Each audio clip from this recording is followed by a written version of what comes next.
আমি আবার এসেছি আপনাদের আর যে শাকচুন নিয়ে। আজকে আমাদের ভূতুড়ে গল্প যে নতুন গল্প শীর্ষেন্দু মুখোপাধ্যায়ের লেখা কালীচরণের পিঠে। চলুন শোনা যাক। কালীচরণ লোকটা একটু খ্যাপা গোছের। কখন যে কি করে বসবে তার কোনো ঠিক নেই। কখনো সে জাহাজ কিনতে ছোটে, কখনো আদার ব্যবসায় নেমে পড়ে, আবার আদার ব্যবসা ছেড়ে কাঁচকলার কারবারে নেমে পড়তেও তার দ্বিধা হয় না। লোকে বলে কালীচরণের মাথায় ভূত আছে। সে কথা অবশ্য তার বউও বলে। রাত 3টের সময় যদি কালীচরণের পোলাও খাওয়ার ইচ্ছা হয় তো তা সে খাবেই। তা সেই কালীচরণের একবার বাই চাপলো শহরের ধুলো ধোঁয়া ছেড়ে দেশের বাড়িতে প্রাকৃতিক পরিবেশে গিয়ে বসবাস করবে। শহরের পরিবেশ ক্রমে দূষিত হয়ে যাচ্ছে, এই বলে রোজ খবরের কাগজে লেখা হচ্ছে কলেরা, ম্যালেরিয়া, জন্ডিস, যক্ষা শহরে কি নেই। কিন্তু কালীচরণের এই দেশে গিয়ে বসবাসের প্রস্তাবে সবাই শিউরে উঠল। কারণ যে গ্রামে কালীচরণের আদিপুরুষ বাস করত তা একরকম হেজে মজে গেছে। 2-4 ঘর নাচার চাষা ভুষো বাস করে। কালীচরণের বাড়ি বলতে যা ছিল তাও ভেঙে চুরে জঙ্গলে ঢেকে ধীরে ধীরে মাটির সঙ্গে মিশে যাচ্ছে। সেই বাড়িতে গত 50 বছর কেউ বাস করেনি, সাপখোপ, ইঁদুর, ছুঁচো, চামচিকে, পেঁচা ছাড়া। কিন্তু কালীচরণের গোঁ সাংঘাতিক, সে যাবেই। তার বউ বলল, থাকতে হয় তুমি একা থাকো গে, আমরা যাব না। বড় ছেলে মাথা নেড়ে বলল, গ্রাম? ও বাবা, গ্রাম খুব বিচ্ছিরি জায়গা। মেয়েও চোখ বড় বড় করে বলে, গ্রামে কি মানুষ থাকে? ছোট ছেলে আর মেয়েও রাজি হলো না। রেগে মেগে কালীচরণ একাই তার সুটকেস গুছিয়ে নিয়ে একদিন বেরিয়ে পড়ল। বলে গেল, আজ থেকে আমি তোমাদের কি বলে পরস্পর আর ফিরছি না। কালীচরণ যখন গাঁয়ে পৌঁছল তখন দুপুরবেলা, গ্রীষ্মকাল। স্টেশন থেকে রোদ মাথায় করে মাইল টাক হেঁটে সে গ্রামের চৌহিদ্দিতে পৌঁছে গেল। লোকজন প্রায় দেখাই যায় না, চারদিক খাঁ খাঁ করছে। গোয়ার কালীচরণ নিজের ভিটের অবস্থা দেখে বুঝল এই ভিটে আপাতত বাস করা অসম্ভব। চারিদিকে নিশ্ছিদ্র জঙ্গলে বাড়িটা ঘেরা, আর বাড়ি বললেও বিশেষ কিছু আর খাড়া নেই। তবু হার মানলে তো চলবে না। একটা জিনিস এখনো বেশ ভালোই আছে, সেটা হলো তাদের বাড়ির পুকুরটা। জল বেশ পরিষ্কার টলটলে, বাঁধানো ঘাট ভেঙে গেলেও ব্যবহার করা চলে। কালীচরণ পুকুরে নেমে হাত মুখ ভালো করে ধুয়ে নিল, ঘাড়ে মাথায় জল চাপড়ালো, পুকুরের জলে ছিঁড়ে ভিজিয়ে এক ডালা গুড় দিয়ে খেলো। তারপর পুকুর পাড়ে কদম গাছের তলায় বসলো জিরুতে। একটু ঢুলু নিয়ে এসে গিয়েছিল। হঠাৎ একটা পাখির ডাকে চটকা ভেঙে চাইতেই সোজা হয়ে বসলো। তাই তো চারদিকে জঙ্গলে ঢাকা হলেও উত্তর দিকটায় জঙ্গলের মধ্যে একটা সুঁড়ি পথ যেন আছে মনে হচ্ছে। মনে হয় লোকজনের যাতায়াত আছে। তাদের বাগানে অনেক ফল গাছ ছিল, হয়তো এখনো সেসব গাছে ফল ধরে, আর রাখাল ছেলে টেলে সেই সব ফল পাড়তে ভেতরে যায়, তাই ওই পথ। কালীচরণ বাক্স হাতে উঠে পড়ল। তারপর কোলকুঁজো হয়ে বহুকালের পরিত্যক্ত ভিটের মধ্যে বুড়ি মেরে সেঁধোতে লাগলো। ভেতরে এসে স্তূপাকার ইট আর ভগ্নস্তূপের সামনে থমকে দাঁড়িয়ে গেল কালীচরণ। তারপর হাঁ করে দেখতে লাগলো চারিদিকে। অবস্থা যাকে বলে গুরুচরণ। একখানা ঘরও আস্ত মনে হচ্ছিল না। এর মধ্যে কোথায় যে রাত্রিবাস করবে সেইটিই হলো কথা। কালীচরণের সঙ্গে টর্চ, হ্যারিকেন, লাঠি আছে, ছোট একটা বিছানাও এনেছে সে। রাতটা কাটিয়ে কাল থেকে লোক লাগিয়ে দিলে দিন 7 মধ্যে জঙ্গল আর আবর্জনা সাফ হয়ে যাবে। রাজমিস্ত্রি ডেকে একটু আধটু মেরামত করাবে, ভালোই হবে। কালীচরণ ঘুরে ঘুরে বাড়িটা দেখতে লাগলো। দক্ষিণ দিকে নিচের তলায় একখানা ঘর এখনো আস্ত বলেই মনে হলো কালীচরণের। স্তূপাকার ইঁট আর আবর্জনার ওপর সাবধানে পা ফেলে কালীচরণ এগিয়ে গেল। বেজায় ধুলো, চামচিকে নাদি, আগাছা সত্ত্বেও ঘরখানা আস্ত ঘরই বটে।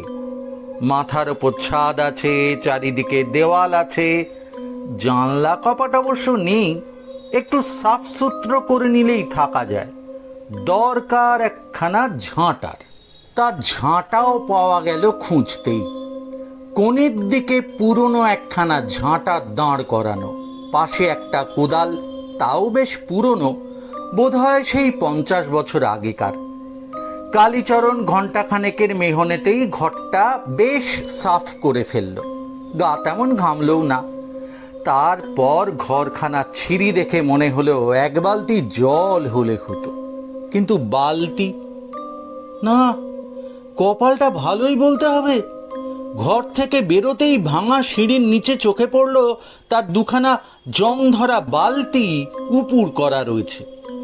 কালীচরণ যেমন অবাক তেমনি খুশি হলো যখন দেখল একটা বালতিতে লম্বা দড়িও লাগানো রয়েছে। উঠোনের পাতকুয়াটা হেজেমজে যাওয়ার কথা এতদিনে, কিন্তু কপালটা ভালোই কালীচরণের, মজেনি। সে জল তুলে এনে ঘরটা ভালো করে পরিষ্কার করলো। তারপর ভাবলো একটা চৌকি টৌকি যদি পাওয়া যেত তো তোফা হতো, আর একটা জলের কলসি। বলতে নেই, কালীচরণের মনে যা আসছে তাই হয়ে যাচ্ছে আজ। কলসি পাওয়া গেল পাশের ঘরটায়, মুখটা সরা দিয়ে ভালো করে ঢাকা ছিল বলে ভেতরটা এখনো পরিষ্কার, একটু মেজে নিলেই হবে। আর চৌকি নয়, খাটই পাওয়া গেল কোণের দিককার ঘরে, ভাঙা নয়, আস্ত খাট। কালীচরণ খাটখানা খুলে আলাদা আলাদা অংশ বয়ে নিয়ে এসে পেতে ফেলল। চমৎকার ব্যবস্থা। সন্ধ্যা হয়ে আসতেই কালীচরণ হ্যারিকেন জেলে ফেলল। চিড়ে খেয়েই রাতটা কাটাবে ভেবেছিল, কিন্তু সন্ধে হতেই প্রাণটা ভাতের জন্য আঁকু পাকু করছে। চাল, ডাল, আলু, নুন, তেল সব সঙ্গে আছে, কিন্তু উনুন, কয়লা, কাঠ এসব জুটবে কোত্থেকে? ভাবতে ভাবতে কালীচরণ উঠল।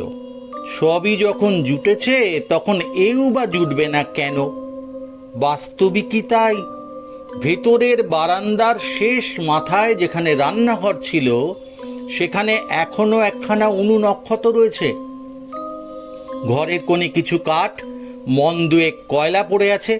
আর আশ্চর্য, রান্নাঘরে যে বড় কাঠের বাক্স ছিল সেটা তো আছেই, তার মধ্যে কিছু বাসন কোসনও রয়ে গেছে।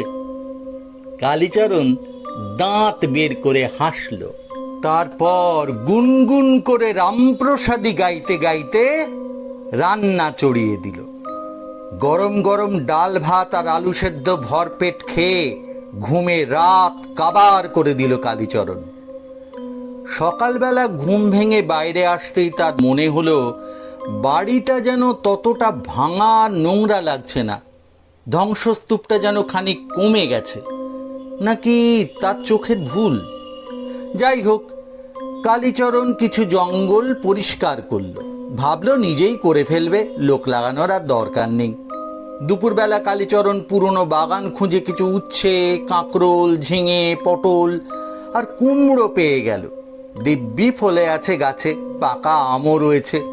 সুতরাং দুপুরে কালীচরণ প্রায় ভোজ খেয়ে উঠল আজ। তারপর ঘুম।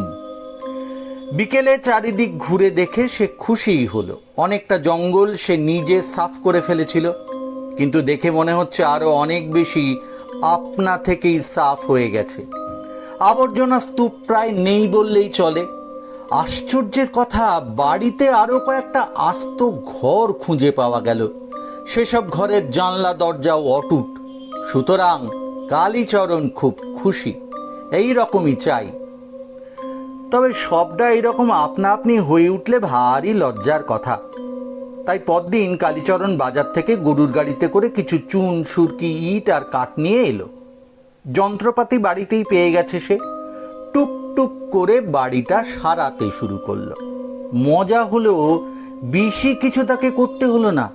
সে যদি খানিকটা দেয়াল গাঁথে, আরও খানিকটা আপনা আপনি গাঁথা হয়ে যায়।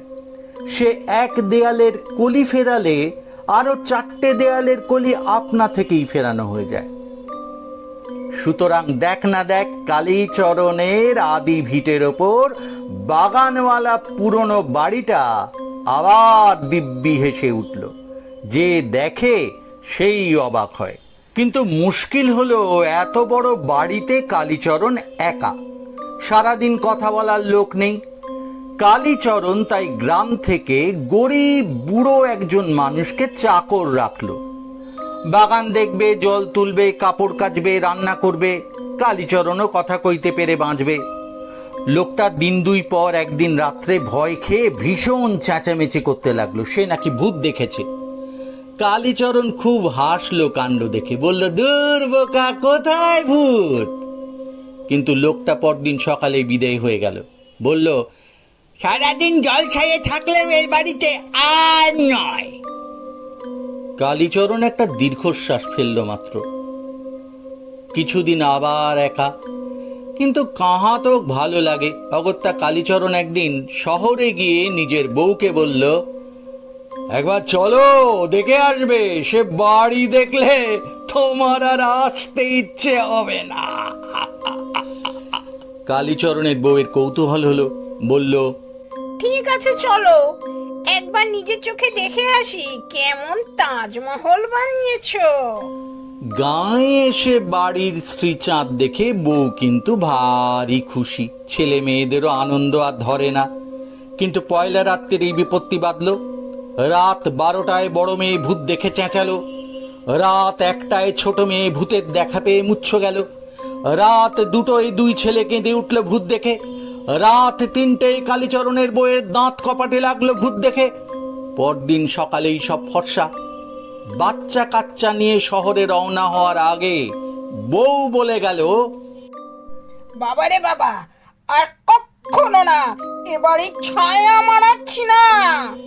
কালীচরণ আবার দীর্ঘশ্বাস ফেলল।